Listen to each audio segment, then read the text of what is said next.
maboko na ngai. Daniel Boulabanga Kikwiti pala mono butu kaka. Tata na mama na mono bobutaka mono awae. Fumu Mako Kikwiti pala bambuta bikila kabeto. Shilki Biabi Bampangi na mono. Mono kelo mala beno kaka bimatatu. Abuno Kimvuka kuzolana na lutondo. Colonel Mupepe Kikenene nanti mabeto katula yoye. Na gumosi poala ta kwenda beto na ntwala. Marcelin Kilwa Na ntangu ya ntama. toujours na Poala vanaka na kura na masampimpa ntangu. Kudia na kura ntangu ango vandaka ya mbot. Kaka shinzi suka nkokila na poya kwilu Didi Kinwani le petit frère de Jésus-Christ. Sana pala banguta kubikila kabeto. Wakela wakivuka kuzolana na lutondo. Kipitika kwenda na pala Alma Bouka Merci surtout pour votre fidélité et l'attention que vous accordez au Fané Télévision, qui est votre grande chaîne dans l'espace Ramalou, en général, à partir de là, nous émettons. Nous vous disons merci, vous qui nous suivez dans l'étranger, nous partout dans les diaspora, nous sommes à Kikwit. Dès que vous savez, nous matons de mingi parce que nous sommes là, nous avons membre qui est là, Kikwit, nous sommes là, Congo, et puis, la partie mingi, il y a quelqu'un là, nous pour tout, il y a quelqu'un là, la place là, nous avons encore là, nous avons là, bisous, j'avais quelqu'un, et ça, mon amour, au Fané Télévision, qui est Yamba. Nous ici, il y a société civile, il y a Ville à Kikwit, Moutamutu, docteur Aimé, Fumu Kakavunga Pata 6600 volts, qui Nayandi, na directeur, il y a cabinet Nayandi, donc toi ici, il y a cabinet Nayandi, Moutamutu, ingénieur Albert Wunda Kapolo, il y a Vanaka Mingi Ndinga, ou qui n'a Ndinga population, il y a Binga jeunesse, il y a Kwilu dans son ensemble, et pourquoi pas, il y a Kikwit, parce que tout là, tourner, il y a Nene, il y a Menatabo, n'a pas dit la mambo, il y a infrastructure, qui est là, la Katamba Kikwit. Nous ici, il y a société civile en base à Kikwit, Moutamutu, docteur Aimé Kavunga, Metambula, na kufutula ngemba, na bifuli na vanaka na mwa baba. Bankakalakani na mamba metala, bisalu ya kusala ba infrastructure na kati ya mbanza Kikwit, yani mekuma et ngemba mefutuka na bifuli yango. Mingi na njila avec mon na kesada na kufukisa hôpital général de référence ya mbanza Kikwit, sambu na kutula mukiti. Avenina beti batomei la kepa na Kikwita tukapana beti bingo avenue Mabadika. Donc avenue Mabadika baina kuzaba misagi pour par la place pharmacie na kele ya mena nataka tiku na manso hôpital kakalakani bane angolo mais todisi ya société civile kumaka na mabanza ya boso laka bonyoso pour beti tu mpe bane na mona pana jila kina usama kitoko mingi yani metalampi banzira kaka bonso na mutangu bonso na infra kuna place nzira kanzombi ke kwenda yani meko na kutala pe place ya kele ya beti ba binga ntango ntama nde lac Kamisendu bana ikutuzaba na dila vale place wapi masa ba kangama mingi pana kanivo me katuka pana yeme kwenda kati na masa quand si bo pimisaka bantro kutunga pana bambula matadi mete kadi ya kifulu ina yeme bana unata kakalakana ngolo mtu ya dibenge bashika samo kumadiaka na mukiti yo ina twadisi ya société civile Moutamutu docteur Aimé Kavunga pata me kuma kifulu ina yani me kwenda kumona fomu ya ville na beto notre binga maire ya ville yalme kutana tiandi sambu na pesa yandi sambu ina et puis na bongo baka solution ensemble beto tawabo yandi twadisi ya société civile ambaza Kikwit docteur Aimé Kavunga pata nan twadisi ya bureau ya cabinet na yandi notre binga ingénieur Albert Wunda Kapolo na katikati ya mission beto na batango kikusa beta na kamo et puis nous avons pris beaucoup na kata Kikwit ma zone nabu le 26 le 27 vanaka nsuka ya gratuité ya mambo ya courant beta sola tiandi kanamouve atatu batanda mu émission ke kusa beta que l'évaluation ya kuzaba est-ce que yome ko ndila mbote est-ce que mamu noske le mbote est-ce que stabilité kele samu ne batubana ufuta mamu beta na yo beta que yamba awa swalo nani beta que yamba kele Moutamutu docteur Aimé Kavunga Kavunga pata baje bingasi mesi zango ina kele communauté la société civile yani nde takusa kufutula bamvutu. Voilà un peu la mekato akusonga na beni de betke yamba bubu na plateau na betu Moutamutu docteur Aimé Vumuka Kavunga mpata 6600 ina kele ntwadisi mosi kaka ya société civile ya mbanza Kikwit. Moutamutu docteur Aimé ngekele coordinateur ya société civile ya mbanza Kikwit peke pesa ngembote mbote mingi tata journaliste bubu ya kele kilumbu ya mposo ya kemanisa mposo yai bilumbu mekato kuluta mazono na mazusi ngeme kato sana njetolo ya nda mingi ya kutala ba infrastructure ya mbanza Kikwit na koza banki ke luta na kata mbanga kekwit ubinga me luta na mingi na population mbanga kekwit ngemo sime tuluka na terrain na kotala mambo metala njila ya bogesa na le hôpital na kotula mokidi na kokuma na de la vallée na kotala ba infrastructure nyonso ya keni ya kata mbanga kekwit na masongo nyonso peut-être na banzela nyonso na tambula njetolo est-ce que biselo kesa kotambula mbote ou bien tambula mbote. Merci tata journaliste na bureau na muna mvimba betu kulumukaka na ba différents chantiers na kotala mpila makambo ke salama nyonso ke kwendila mbote ebetkele la pièce ya mingi na sambu na ba entreprise ya kuganyaka a marché bogena pour remplir kisalu na bo avec abnégation makambo vanaka ya ntete ya kulutaka kuna na kankomi na lweka ya hôpital nge vanaka kuna mabanza na ekelenki inki mvunu nge pesa watu parce que nzira na vanda ya kutelema yo lombaka ni kukutana na bamfumu ti benme mona bo est-ce que benme décanter situation ini bantu ya kikwit kusumonaka betu na biro na betu na kusonga betu nde président kanange me vanda betu ke risque njila ya veni mabadika ya banyonso kozaba ya hotel place ya misa di direction ina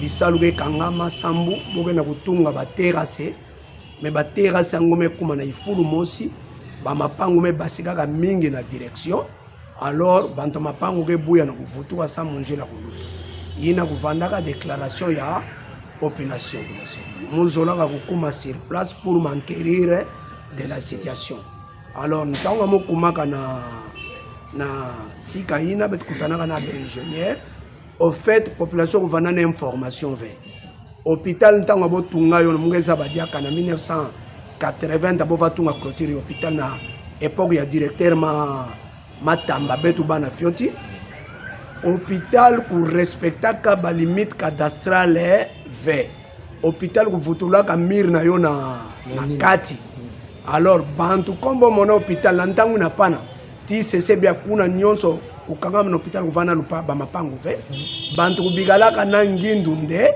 limite ya njila kuvandaka clôture hôpital général mais kana beto tala ba buku ya cadastre kele hôpital kuvutuka na nima samu ntango bozo tunga ba mir kuvandaka na banti ya nene na mulundu bantu fetu zabayo alors bantu va tunga bo bonande yo tavanda ba frais supplémentaires kana bo banda abattage ya banti bon comme espace que ya mingi beto futuka kaka na nima mais bantu me tunga ba parcelle na bona avenue mabadika boge na ba droit na bo surtout kana ngeme kota na misa gipa na bancha nyonso na côté ya hôtel droit okay. Donc bon me déborder ve yo na beto kwenda na kudisiter na ba ingénieur beto monande comme na côté gauche kele banzo ya kankomi yoge bula matadi lenda cédé même 2 mètres ou 1 mètre ya ba villa ina sambu terrasse na njila kuvanda kaka neno ba garder ba même dimension banda kuno me banda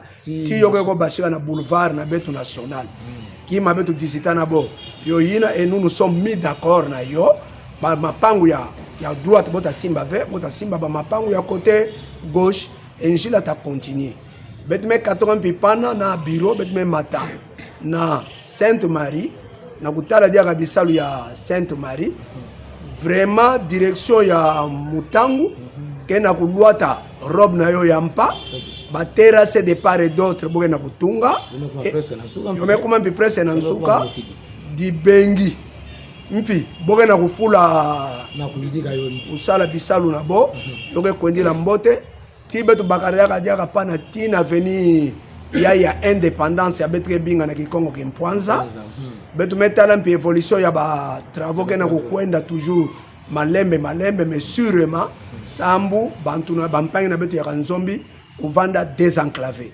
tala pana betu katuka kadiaka na kukwenda na de la vallée betu me kwendila inki ntangu ya ntama di bengi kupesa ntu sambu yoku zenga njila ya boulevard national na niveau ya de la vallée alors bulamatadi kutungaka collecteur mosha nene kena tamasa tina lukeni kena ba mapangu ya bokatulaka pana sambu na sécurité mena nima fi bilumbu ba bulamatadi yankaka me kuisa na ba manda na bo Bon mete kadiaka ifuna bo tubane bole kuteka avec sambo fe kuna ba titi na kupesa ngolo na ntoto. Awa munge tuba na mushipu yai deja babibaka ya banzome bando kupesa ba mwanji na yo ntoto alors yoge pesa danger angolo. Kana ba mvula yai après mushipu wa me banda ba mvula ngolo beta risque be wande boulevard national mezengana na ndambu zone. Oena betu kwenda katina nzo bisalu ya mama mère na kumona na kusonga nde yanya ntange bula matadi a fait baka décision moshi courageuse na kusala nde bantina bo katula banzo na bo pana samu na ku protéger mbanza kikwit betu sololaka na mama mère popidina matondo mingi na kusola na mama mère makamna sumanaka popana yome pesa kese mingi na bana kikwiti ya mela nange tibaina kele nange na nganda avant na bitu ku kabona tinge ndinga mpi na mama metadila opposition C64 et puis na mama metadila loi référendaire na constitution un petit message à sortir c'est que pesa bana kikwiti mambo ya message mu pesa kaka kele mosi ya kusosa betu vanda mobiliser sambu constitution yina betu changer yo c'est 64 que tout bas marché le 8 juillet na kulomba démission ya chef de l'état bien sûr betu mendima mais betu vanda betu ke dia bazoba ve ya bandule banda ku manipuler betu mpamba betu raisonner ensemble na ben betu mendima le 8 juillet chef de l'état me démissionné nchiko na betu ke tout bas constitution inande président ya Sénat ke baka pouvoir président ya Sénat kana me baka pouvoir dans 90 jours après a fait organiser l'élection kana me organiser l'élection ça me beto tout la président yampa l'élection na beta sala odiati bantu ya Goma una bantu ya Bunagana bota vanda mpi incli ou bien président ta bashika kaka ya 64 par exemple ke ya bo ta vanda kaka président tata la kichinya kwa beto vanda bantu kele raisonner munu ke protéger population na munu na kikwiti contrat sino congolais ya ba milliard mingi kubashikaka kabila mebi kutunga takima moshi na bwana kikwite ve kaka même contrat ya révisé yo ya pesa betu banjila alors benu betinda munu population kikwiti mu vanda contre na révision ya constitution santangu ya boke buisa babimba ina bwana na munu ba mabengia nyonso boke na kukanga ya kufa mingi yo futuka donc munu mu perdre munu ke tala ben intérêt ya bwana na munu samu ke sosa ben intérêt personnel na munu même onande bancha ku bikala bo manchira betu bisal na betu ale betu changer constitution donc mu ke limiter constitution na bisalu mpamba ve Mouge zola vebe tout salaka opposition ya ba mécontent. Puisque je suis mécontent, alors je vais à l'opposition. L'opposition doit être opposition ya ba principe. Principe na mouge connaît l'opposition qu'elle est inki. Sans mouge bou y avait boire la opposition fait fan.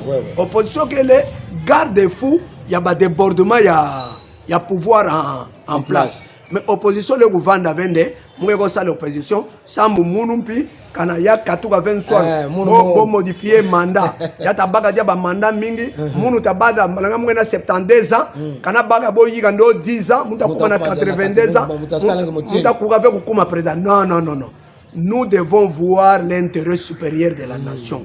C'est comme nous disons dans notre hymne national qui est vraiment un projet de société.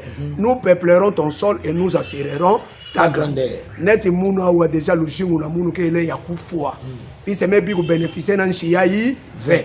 Mais muta zola avec ça le jingu na munu mais fois mu bébé ça le jingu ya bana na munu. Je dois arranger le jingu ya bana na betu sambo bi ku jinga na Congo moshi prospère que na banshuwa get protéger bo que aider bo sambo bo pour se développer. Tala mabanza na betu na kikwiti na société civile yokelo yina ya ku changer constitution. Quand on chico que bien veut régir voilà nous sommes à quoi kaka na désordre.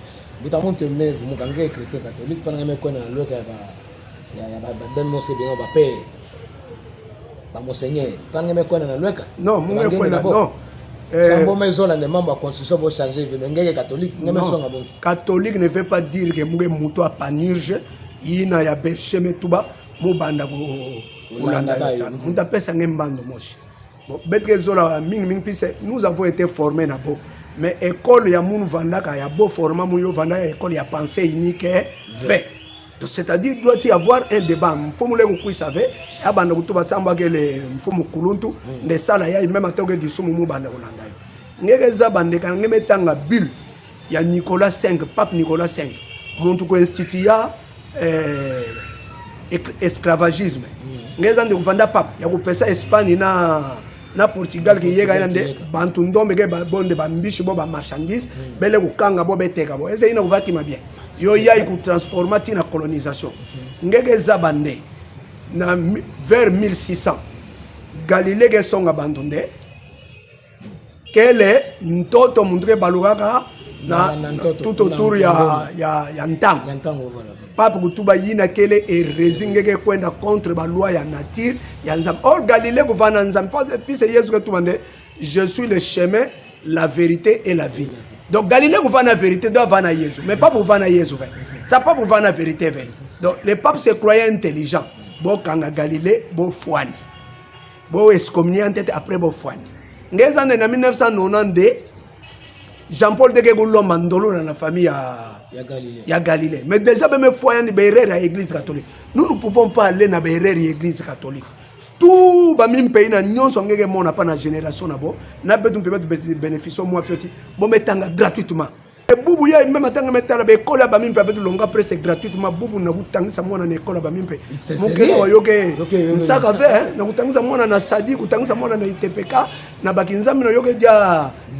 Alors nous allons former l'élite comment?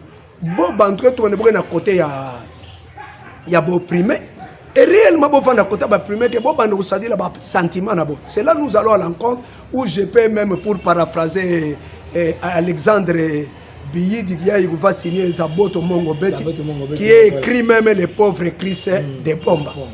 Donc ngeke mon ndebi ma ina ke pa betum passer. Maintenant militaire docteur coordonnateur à la société civile ndinga na ngia nsuka.